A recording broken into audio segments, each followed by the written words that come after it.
সমাগত যে BTSC নিৰ্বাচন হ'ব 2 মাহ 3 মাহ পিছত সেই সম্পৰ্কে সৰ্বভাৰতীয় তৃণমূল কংগ্ৰেছৰ আজি এখন পৰ্যালোচনা সভা আছিলে। ইয়াতে বিটিআৰ অন্তৰ্গত যি 5খন জিলা আছে, কোকৰাঝাৰ, চিৰাং, ওদালগুৰি, তামুলপুৰ আৰু বাস্কা, তাৰে আমাৰ প্ৰতিনিধিসকল আহিছিলে, জিলা সভাপতিসকলো আহিছিলে, বা সেই অঞ্চলৰ আমাৰ যিসকল ৰাজ্যিক পৰ্যায়ৰ নেতা আছে তেওঁলোকো আহিছিলে।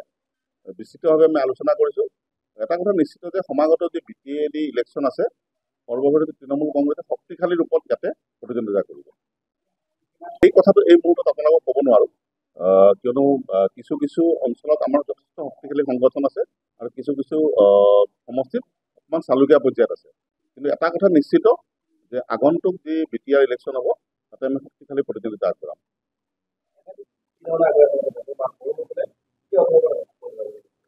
কথাটো হ'ল এনেকুৱা ধৰণৰ, সৰ্বভাৰতীয় তৃণমূল কংগ্ৰেছ দল ভাৰতবৰ্ষৰ প্ৰতিটো জাতি জনগোষ্ঠীৰ লগত জড়িত এটা ৰাজনৈতিক দল।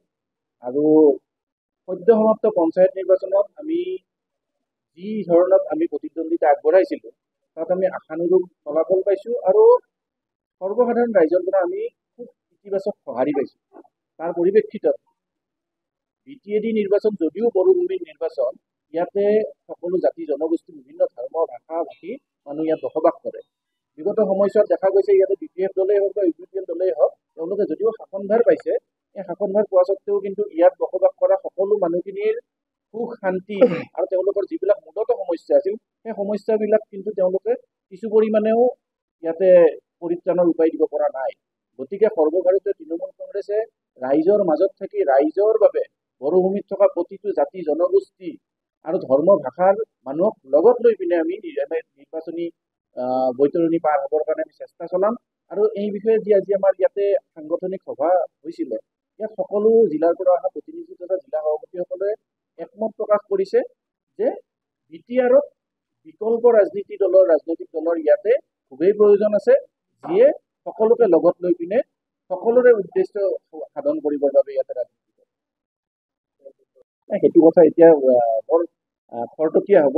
কিন্তু এটা কথা ঠিক, BJP আৰু UPPL দলক শাসনৰ পৰা ইয়াত উৎখাত কৰিবৰ বাবে আমি অহোপুৰুষাৰ্থ চেষ্টা কৰিম।